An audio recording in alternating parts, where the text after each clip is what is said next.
నమస్తే, welcome to Zee News afternoon bulletin. నేను Manishree. Bulletin ముందుగా హెడ్లైన్స్ చూద్దాం. దేశవ్యాప్తంగా 6వ విడత పోలింగ్. దేశ రాజధానితో సహా 6 రాష్ట్రాలు 2 కేంద్రపాలిత ప్రాంతాల్లో 58 లోక్సభ నియోజకవర్గాలకు ఓటింగ్.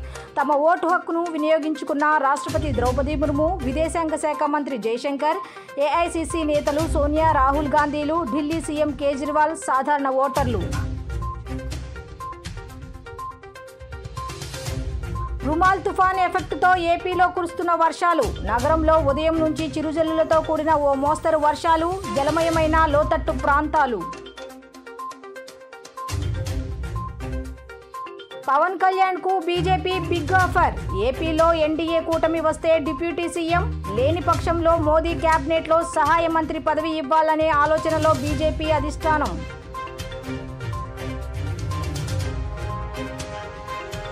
తుమ్మలపల్లి కళాక్షేత్రంలో శ్రీ మాతా వైభవ ప్రవచన కార్యక్రమం. సర్వ పాపాలను నశింపజేసి అభయాన్ని ఇచ్చే మాత దుర్గాదేవి.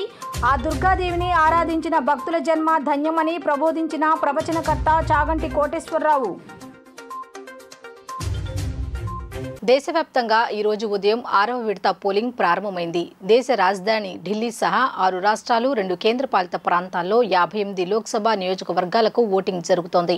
ఈ విడతలో ఢిల్లీలో 7, యూపీలో 14, హర్యానాలో 10, బీహార్లో 8, బెంగాల్లో 8, ఒడిశాలో 6, జార్ఖండ్లో 4, జమ్మూ కాశ్మీర్ 1 నియోజకవర్గం ఉన్నాయి.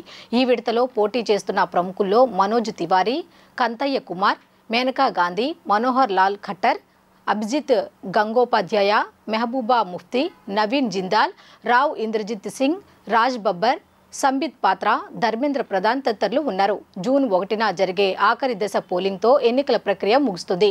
4న ఫలితాలు వెలువడతాయి. కాగా రాష్ట్రపతి ద్రౌపది ముర్ము, కేంద్ర విద్యా విదేశాంగ శాఖ మంత్రి జయశంకర్తో పాటు ఏఐసిసి అగ్రనేతలు సోనియా, రాహుల్ గాంధీలు తమ ఓటు హక్కును వినియోగించుకున్న వారిలో ఉన్నారు.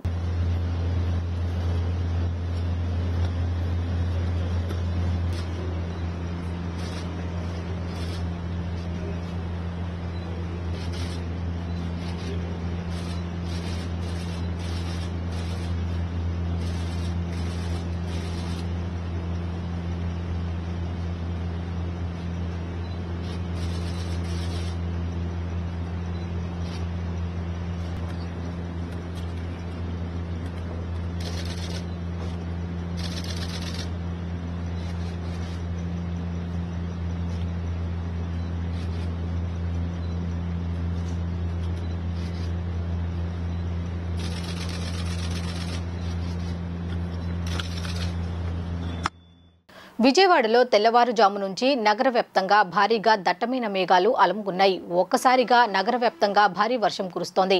నగరంలోని పలు లోతట్టు ప్రాంతాలు ఇప్పటికే జలమయమయ్యాయి. భారీ వర్షానికి నగర ప్రజలు ఇళ్లలో నుంచి బయటికి రాలేని పరిస్థితి ఏర్పడింది. వాతావరణ శాఖ అధికారులు కూడా ముందుగానే ఈరోజు నగరంలో వర్షం కురిసే అవకాశం ఉందని వెల్లడించారు.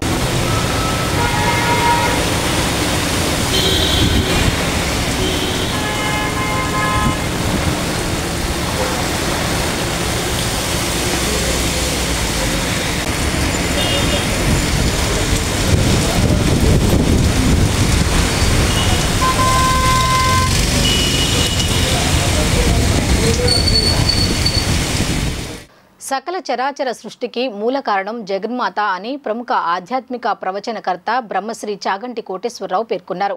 సర్వ పాపాలను పోగొట్టి అభయాన్ని ప్రసాదించే ఆ దుర్గాదేవిని ఆరాధించిన భక్తుల జీవితం ధన్యమని ఉద్బోధించారు. జగన్మాత అనుగ్రహంతోనే లోక కళ్యాణం జరుగుతుందని వెల్లడించారు. శ్రీ దుర్గామల్లేశ్వర స్వామి దేవస్థానం ఆధ్వర్యంలో శుక్రవారం సాయంత్రం తుమ్మలపల్లి క్షేత్రీయ కళాక్షేత్రంలో ప్రముఖ ఆధ్యాత్మిక ప్రవచనకర్త బ్రహ్మశ్రీ చాగంటి కోటేశ్వరరావుచే శ్రీ మాతా వైభవం ఆధ్యాత్మిక ధార్మిక ప్రవచనం కార్యక్రమం ఏర్పాటు చేయడం జరిగింది. మంగళ వాయిద్యములు, ఆలయ వేద పండితుల మంత్రోచ్చరణాల నడుమ బ్రహ్మశ్రీ చాగంటి కోటేశ్వరరావు దంపతులు జ్యోతి ప్రజ్వలన చేయగా ఆలయ వైదిక సిబ్బందిచే కనకదుర్గ అమ్మవారికి పూజలు జరిపిన అనంతరం ప్రవచనాన్ని ప్రారంభించారు. ఈ కార్యక్రమానికి భక్తులు పెద్ద సంఖ్యలో విచ్చేసి ప్రత్యక్షంగా వీక్షించారు. దేవస్థానం ఈవో కెఎస్ రామారావు మాట్లాడుతూ అమ్మవారి అనుజ్ఞ మేరకు ఈ కార్యక్రమాన్ని నిర్వహిస్తున్నట్టు తెలిపారు. భక్తులు పెద్ద సంఖ్యలో వచ్చి అమ్మవారి వైభవాన్ని విని ఆనంద పరవశులైనారని తెలిపారు.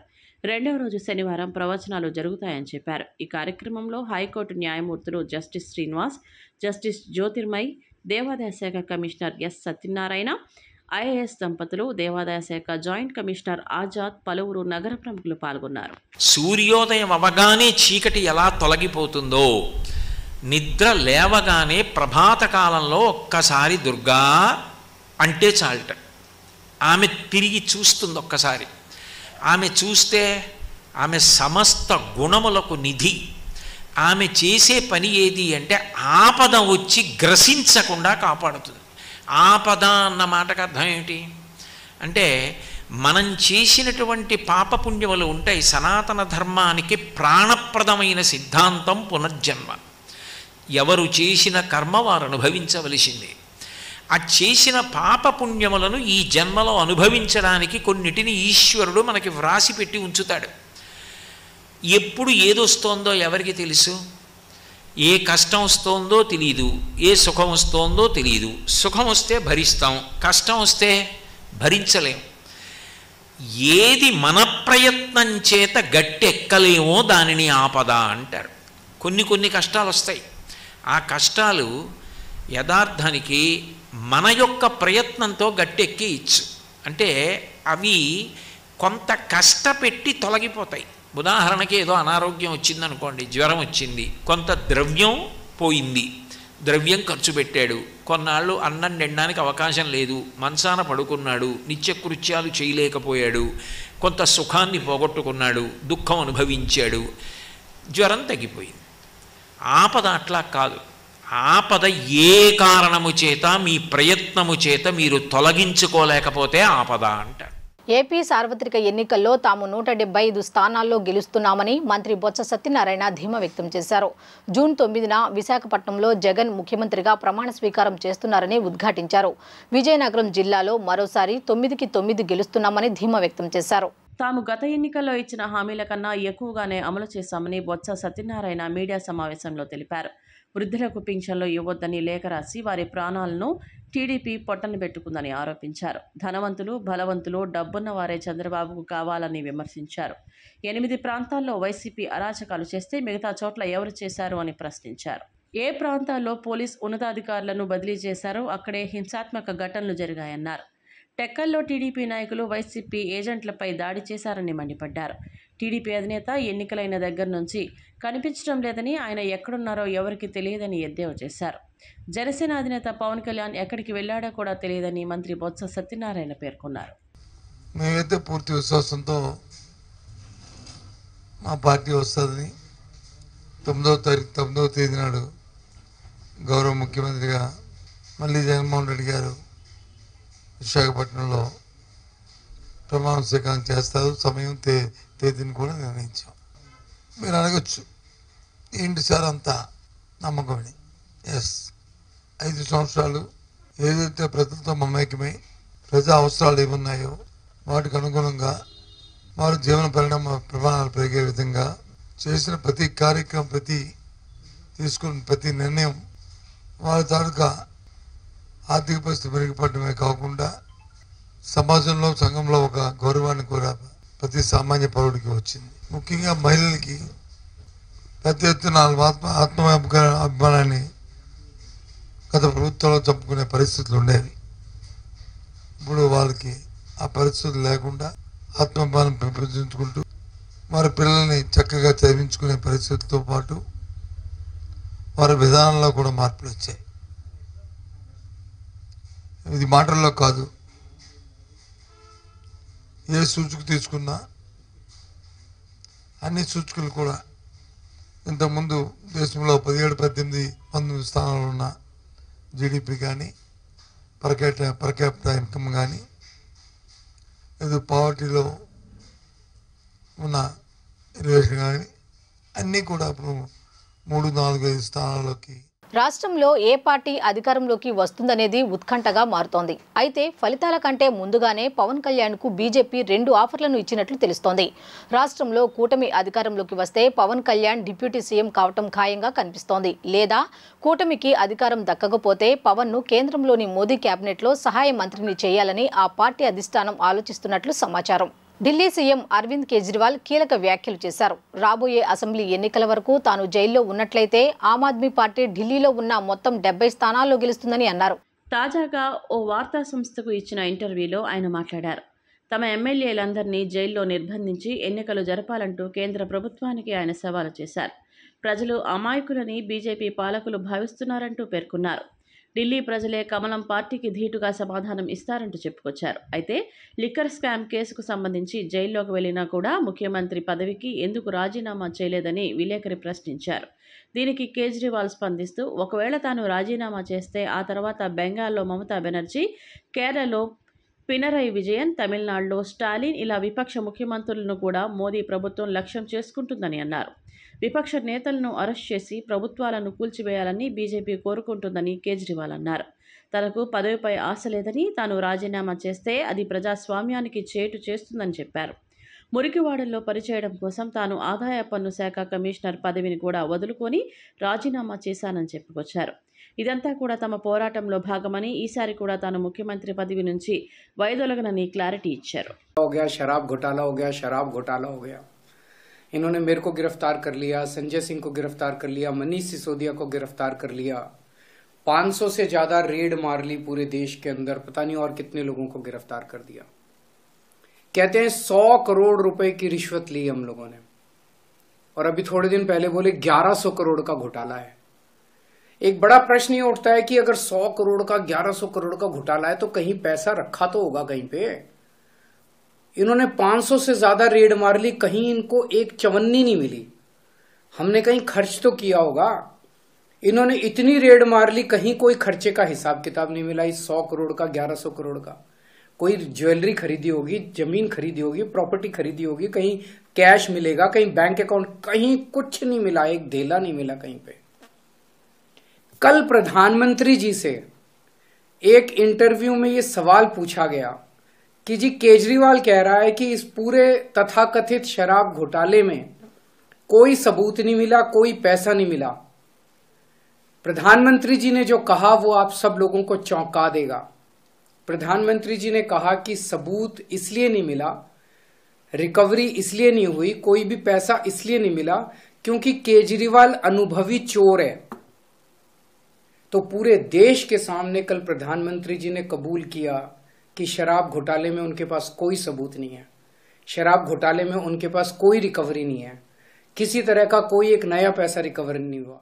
రాష్ట్రంలో వచ్చిన నిశ్శబ్ద విప్లవం వైసీపీ అహంకార, అరాచక, హింసాత్మక రాక్షస పాలనను పాతిపెట్టిందని, జూన్ 4న ఇది స్పష్టమవుతుందని టీడీపీ పొలిట్ బ్యూరో సభ్యులు వర్ల రామయ్య అన్నారు. మాచర్లలో నిశ్శబ్ద విప్లవంతో పిన్నెల్లి అరాచకాన్ని ఆ నియోజకవర్గ ప్రజలు అణచివేశారని, దాన్ని జీర్ణించుకోలేక పిన్నెల్లి విధ్వంసానికి తెరలేపి ఈవీఎంలను పగలగొట్టారని పేర్కొన్నారు. టీడీపీ కేంద్ర కార్యాలయంలో నిర్వహించిన మీడియా సమావేశంలో ఆయన మాట్లాడుతూ, పిన్నెల్లి పగలగొట్టిన ఈవీఎం బాక్సు నుండి పడిన స్లిప్పుల్లో 22 ఓట్లు టీడీపీకి, 6 ఓట్లు వైసీపీకి పడ్డాయని, అందుకే ఓటమి భయంతో పిన్నెల్లి విధ్వంసానికి తెరలేపారన్నారు. సున్నితమైన బూతుల్లో ఎలక్షన్ కమిషన్ కేంద్ర బలగాలను నియమించినట్లు, అయితే మాచర్లలో విధ్వంసం సృష్టించిన పిన్నెల్లిని కాల్చిపారేసేవారని వ్యాఖ్యానించారు. సెన్సిటివ్ బూత్ అని తెలిసినా అక్కడ సెంట్రల్ ఫోర్స్ పెట్టలేదంటూ అది ఎన్నికల కమిషన్ నిర్లక్ష్యమా లేదా లోకల్ పోలీసుల నిర్లక్ష్యమా లేక పిన్నెల్లి ప్రోద్బలంతో నియమించలేదా అని ఫైర్ అయ్యారు. స్పష్టమైన మెజారిటీతో టీడీపీ గెలవబోతోందని, చంద్రబాబు సీఎంగా ప్రమాణ స్వీకారం చేయబోతున్నారని జోస్యం చెప్పారు. ఇప్పటికే కొంతమంది వైసీపీ నాయకులు పారిపోయారని, పోలీసులు కూడా పారిపోయారన్నారు. అతని అహంకారపూరిత అధికారాన్ని మాచర్ల ప్రజలు అణచివేశారు.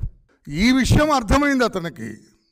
ఈ నెల 13వ తారీఖున పోలింగ్ జరిగేటప్పుడే, ఓట్లు వేసేటప్పుడే అతని నేర సామ్రాజ్యంలో ఉండే ప్రజలందరూ తిరుగుబాటు చేశారు, అతన్ని తిరస్కరించారు, అతని నేరపూరిత సామ్రాజ్యాన్ని కూలతోస్తున్నారు అని అర్థమయ్యి అతను పోలింగ్ బూతుల్లోకి వెళ్ళి ఈ రకమైన అరాచకాన్ని సృష్టించాడు.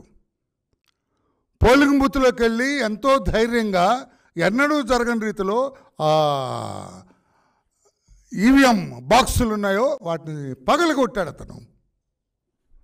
అదే ఎలక్షన్ కమిషనర్, పోలీస్ ఆఫీసర్స్ సరిగా నిర్ణయం తీసుకొని ఆ సెన్సిటివ్ బూత్లో సెంట్రల్ ఫోర్స్ని పెట్టినట్టయితే ఇతన్ని కాల్చి పడేసేవాళ్ళు. బాక్స్ పగలగొడితే వారి కళ్ళ ముందు సెంట్రల్ ఫోర్స్ ఉన్నట్లయితే ఫైర్ ఓపెన్ చేసి ఉండేవాళ్ళు, ఇతన్ని కస్టడీలోకి తీసుకుని ఉండేవాళ్ళు. ఇతన్ని పెడరెక్కలు విరిచి పట్టుకొని పోలీస్ స్టేషన్కి తీసుకెళ్ళేవాళ్ళు. అక్కడ లోకల్ పోలీసులు ఉన్నారు కనుక ఇది జరగలేదు.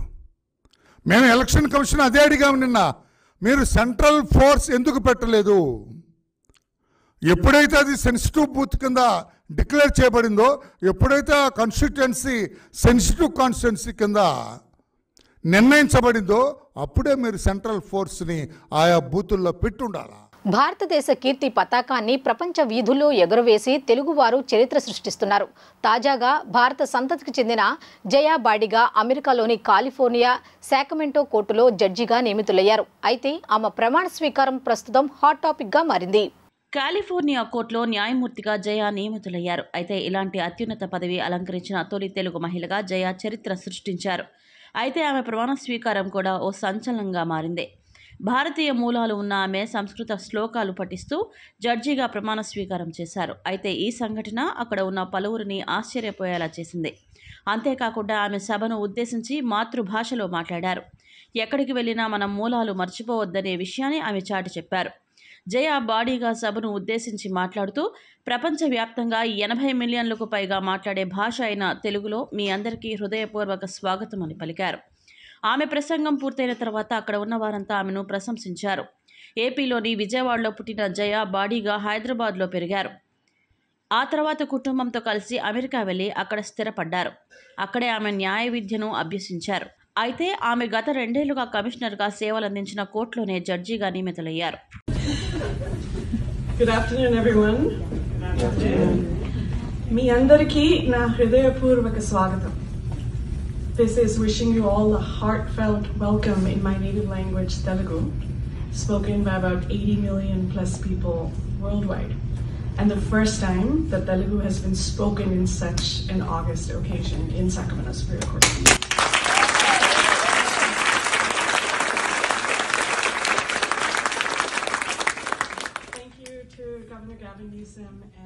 ఇంద్రకీలాద్రిపై కొలువైన శ్రీ కనకదుర్గమ్మను ప్రముఖ ఆధ్యాత్మిక ప్రవచనకర్త బ్రహ్మశ్రీ చాగంటి కోటేశ్వరరావు కుటుంబ సమేతంగా దర్శించుకున్నారు.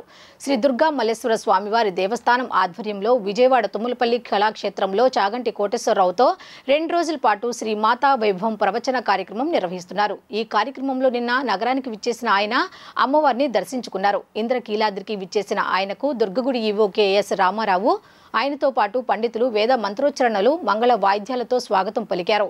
అమ్మవారి దర్శనం అనంతరం ఆశీర్వచన మండపంలో పండితులు వేద స్వస్తి అందజేశారు. తదనంతరం ఆలయ కార్యనిర్వహణ అధికారి అమ్మవారి చిత్రపటం, శేషవస్త్రం, తీర్థ ప్రసాదాలను బహూకరించారు.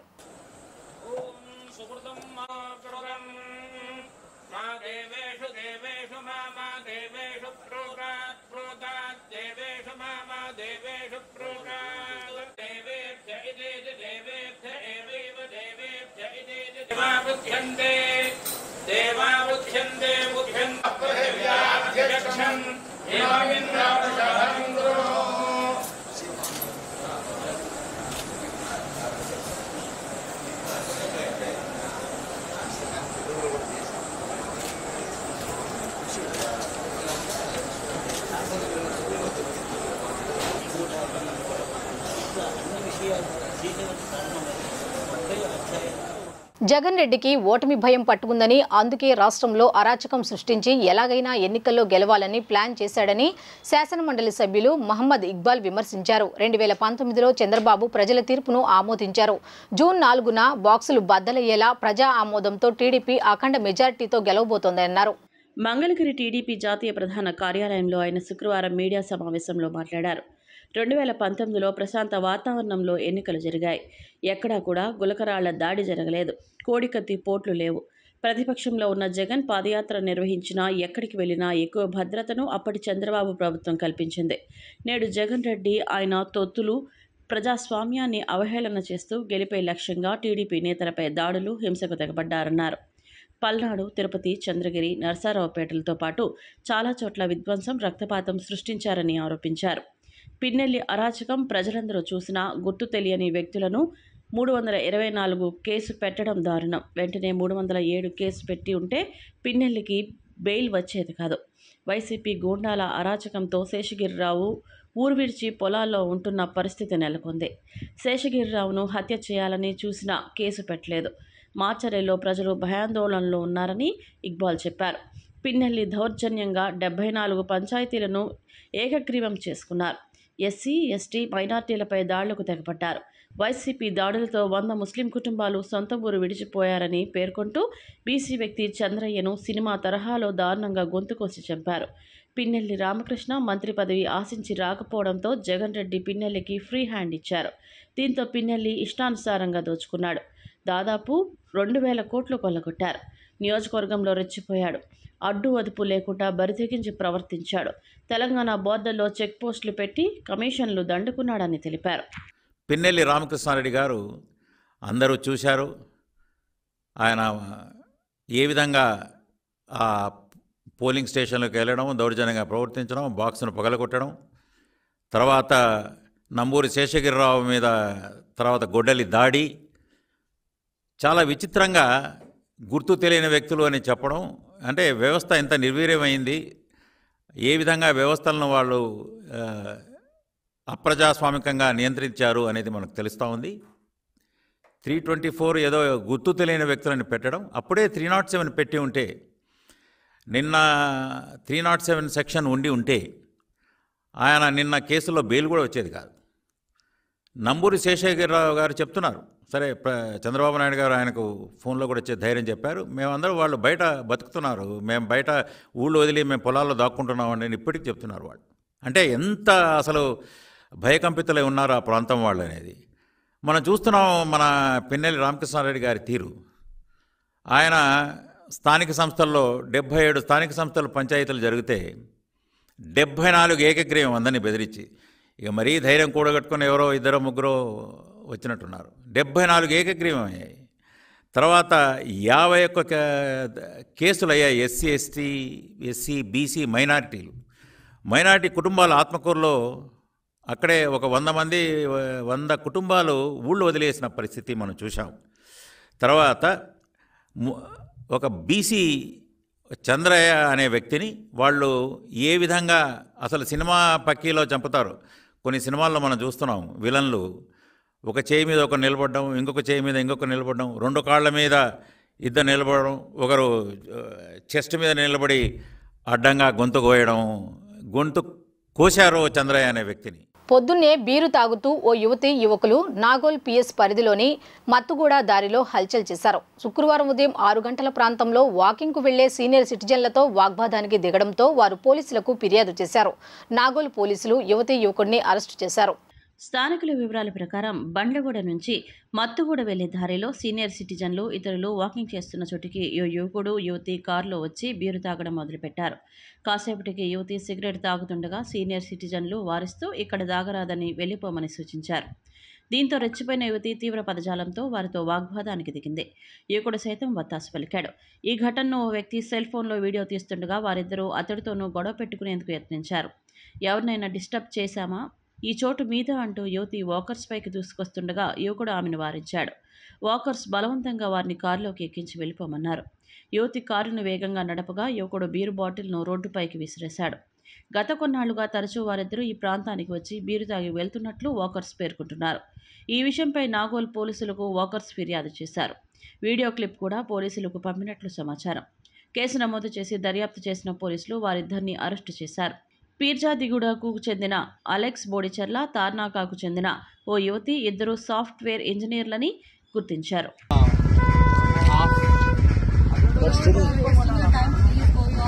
మీరు వెళ్ళండి అమ్మా, పడేసి మీరు వెళ్ళిపోండి. No, I won't stop. No.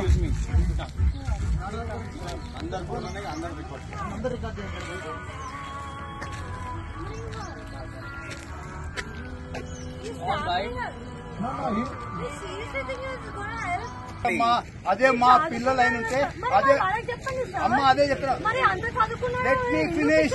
అదే మా పిల్లలు అయిన ఉంటే అమ్మా నేను చెప్తున్నా అదే మీ పిల్లలు కూడా వీడియో చేస్తే బాగుంటుందా? నా పిల్లలు ఇలా చేస్తే చెప్పుకొని తంత పబ్లిక్ లో నా పిల్లలు గాని ఇలా చేస్తే your father is very good. I appreciate and namaskar. Please call your father. I'll say congrats. Unlike you all. I told you no. You talk. You go ahead. Get out from here. What are you talking? What do you think of yourself? What do you think of yourself? And you go down. వార్తలు ముగించే ముందు headlines మరోసారి చూద్దాం. దేశవ్యాప్తంగా 6వ విడత polling. దేశ రాజధానితో సహా 6 రాష్ట్రాలు 2 కేంద్రపాలిత ప్రాంతాల్లో 58 లోక్సభ నియోజకవర్గాలకు ఓటింగ్. తమ ఓటు హక్కును వినియోగించుకున్న రాష్ట్రపతి ద్రౌపది ముర్ము, విదేశాంగ శాఖ మంత్రి జయశంకర్, ఏఐసిసి నేతలు సోనియా, రాహుల్ గాంధీలు, ఢిల్లీ సీఎం కేజ్రీవాల్ సాధారణ ఓటర్లు. రుమాల్ తుఫాన్ ఎఫెక్ట్తో ఏపీలో కురుస్తున్న వర్షాలు. నగరంలో ఉదయం నుంచి చిరుజల్లులతో కూడిన ఓ మోస్తరు వర్షాలు, జలమయమైన లోతట్టు ప్రాంతాలు. పవన్ కళ్యాణ్ కు బీజేపీ బిగ్ ఆఫర్. ఏపీలో ఎన్డీఏ కూటమి వస్తే డిప్యూటీ సీఎం, లేని పక్షంలో మోదీ క్యాబినెట్లో సహాయ మంత్రి పదవి ఇవ్వాలనే ఆలోచనలో బీజేపీ అధిష్టానం.